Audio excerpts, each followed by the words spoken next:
आरक्षण एक ऐसा विषय जो हमेशा ज्वलंत रहा है, चाहे वह नौकरियों में आरक्षण हो या प्रमोशन में आरक्षण।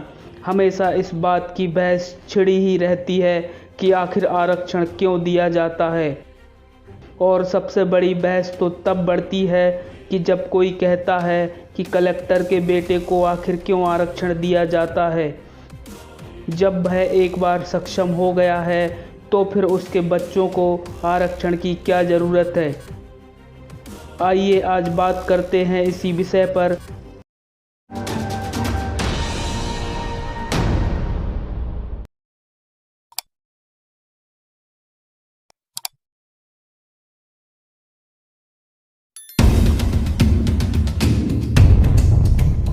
यूँ तो हमारे देश की साक्षरता 70% से ज़्यादा है, परंतु सही मायनों में देखा जाए तो 10% लोगों को भी संवैधानिक प्रावधानों का सही ज्ञान नहीं है।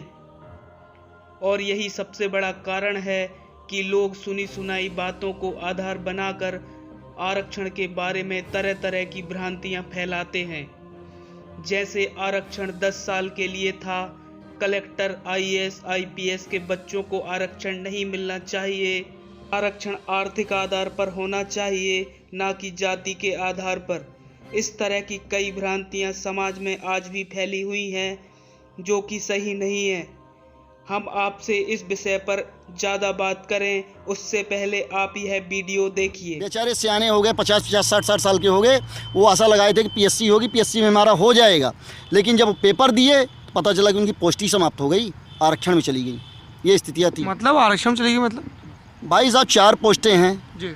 कोई ST SC का है, उसी को दे दिए, सामान्य की पोस्टें ही नहीं रही। नहीं वो तो देखिए, एक सेकंड, कितनी भी वैकेंसी आती हैं तो वो तो कोटा फिक्स है ना। नहीं कि 10 वैकेंसी आएंगी तो SC ST को इतनी होंगी। और आरक्षण तो हटा देना चाहिए आय के आधार पर। आरक्षण उसके लिए भाई साहब, ये जो वाकई में लेबर है, SP, कलेक्टर, डॉक्टर, इंजीनियर के लड़कों के लिए आरक्षण नहीं है। आरक्षण उसके लिए है जो एक लेबर और मजदूर है। यहाँ एक SP है, कलेक्टर आरक्षण का लाभ ले रहा है, डॉक्टर है वो लाभ ले रहा है। काहे का लाभ? आज बताइए कि दलित कौन है? दलित जो एकदम मजदूर भिखमंगा टाइप का है, आज दलित बना दिए हो। विधायक दलित है, विधायक जो अरबपति हो गया, खरब, काहे का दलित है? हमारा एक लेबर मजदूर रिक्शा वाला दलित है। हम आरक्षण उसके लिए, हम लोग सवर्ण हैं, हम लोग बिल्कुल हाजिर हैं कि आरक्षण दो, एक मजदूर आदमी को दे दो, गरीब को दे दो, आर्थिक आधार पर होनी चाहिए। आर्थिक आधार पर कर दो, सर्वे करा के। एक बात बताइए कि आर्थिक आधार पर आरक्षण का जो लोग विरोध करते हैं, या जो ये कहते हैं कि आर्थिक आधार, सर मेरी बात सुनिए, वो कहते हैं कि आर्थिक आधार पर भी दीजिए, लेकिन जाति के आधार पर देना इसलिए ज़रूरी है क्योंकि समाज में अभी भी जाति के आधार पर, मेरी बात तो सुन लीजिए, समाज में अभी भी जाति के आधार पर समता नहीं हुई है। इसलिए आप देखो अखबारों, मेरी बात सुन लीजिए, आप अखबारों में पढ़ते हैं ना कि एक दलित है, वो कहीं से अपनी बारात निकाल के ले जाना चाहता है, तो वो जो दबंग बिरादरी के लोग वो कहते हैं नहीं, हमारे सामने से घोड़े पर नहीं चलेगा। आजकल भाई साहब दबंग तो ये जो सामान्य है, सवर्ण, ये दबंग रही नहीं गए। अच्छा। अब दबंग तो सब हो गए। SP, collector. देश में जाति के आधार पर उत्पीड़न नहीं होता है? नहीं। इसमें आप कौन से गांव के हैं? हम तो यहीं के हैं, रीवा के, बोदाबाग के। आज भाई साहब आपके यहाँ सब जातियों के लोग अगल बगल बैठ के एक पंगत में खाना खाते हैं? भाई साहब क्या है कि शादी पंगत में बैठ के खाना खाते हैं। SP, कलेक्टर तो खाता ही है। SP, कलेक्टर नहीं, जो गांव का गरीब दलित है वो आपके साथ पंगत में बैठता है? बिल्कुल बगल में बैठता है, खाता है। हाँ। अब देखिए ऐसा है कि शादी ब्याह अपने जात बिरादरी में लोगों को करना चाहिए। क्यों? ये बताइए कि साकेत है तो साकेत में करनी चाहिए, ब्राह्मण में कर लेना चाहिए। एक सेकंड, शादी ब्याह अपनी जात में क्यों करना चाहिए? अपनी ही जात बिरादरी में करना चाहिए। क्यों करना चाहिए? यही तो विवाद का जड़ है भाई। क्यों करना चाहिए, वजह बताइए। ये बताइए, आप शिक्षक हैं, तर्क दीजिए। क्या बिल्कुल शादी विवाह लोगों को अपनी जात में ही करना चाहिए, बिरादरी में।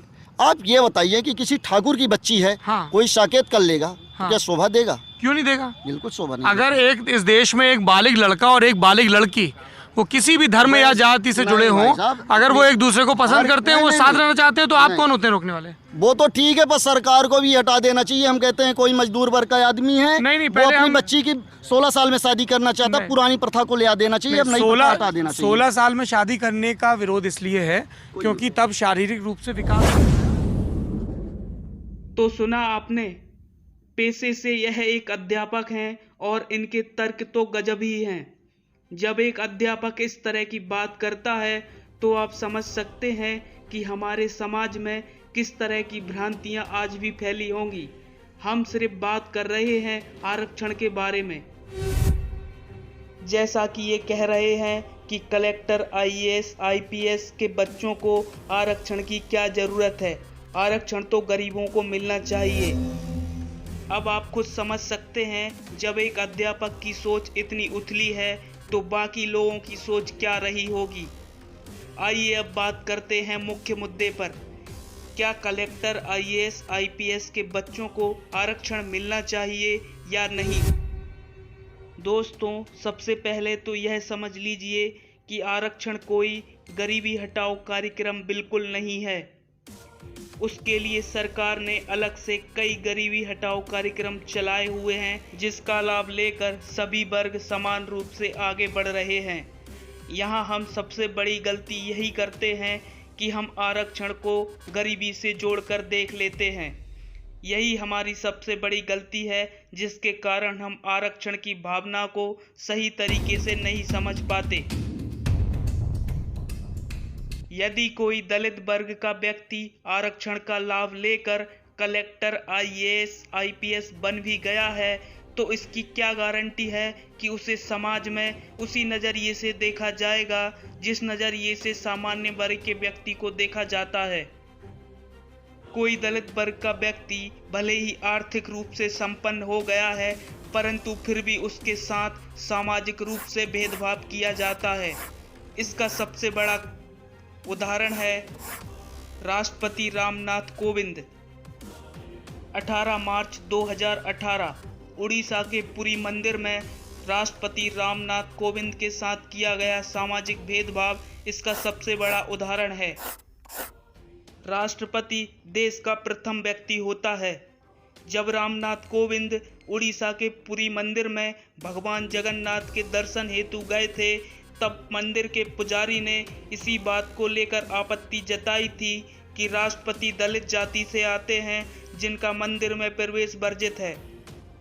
जब देश के प्रथम व्यक्ति के साथ इस तरह का व्यवहार किया जाता है, तो आप सोच सकते हैं कि बाकी दलित वर्ग के साथ क्या होता होगा।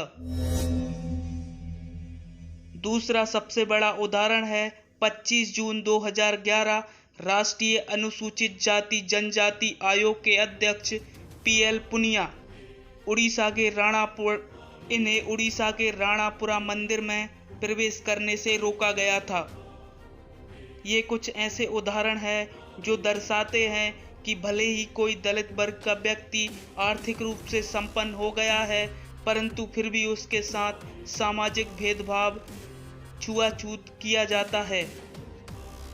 इसलिए आरक्षण जाति के आधार पर दिया जाता है, ताकि वे लोग जो सामाजिक रूप से पिछड़ गए हैं, वे मुख्य धारा में आकर कदम से कदम मिलाकर साथ चल सकें।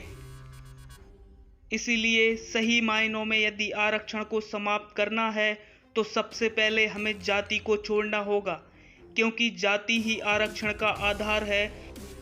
इसलिए जात पात का झूठा दिखावा ना करके असल मायनों में हमें जाति व्यवस्था को समाप्त करने की ओर कदम बढ़ाना चाहिए। आप देखेंगे समाज से आरक्षण अपने आप ही समाप्त हो जाएगा। दोस्तों, आपकी क्या राय है कमेंट में ज़रूर बताइएगा। यदि कोई और भी सजेशन है तो वो भी ज़रूर दीजिएगा, नेक्स्ट वीडियो में उन्हें भी जोड़ा जाएगा। और जो आज भी जाति का दंभ भरते हैं, अपनी जाति को महान बताते हैं, उनसे यही निवेदन है कि एक बार अच्छे तरीके से संविधान की प्रस्तावना पढ़ लीजिए, बुखार उतर जाएगा। और यदि नहीं उतरता है तो कमेंट कर दीजिएगा, अगला वीडियो उन्हीं के लिए होगा। धन्यवाद।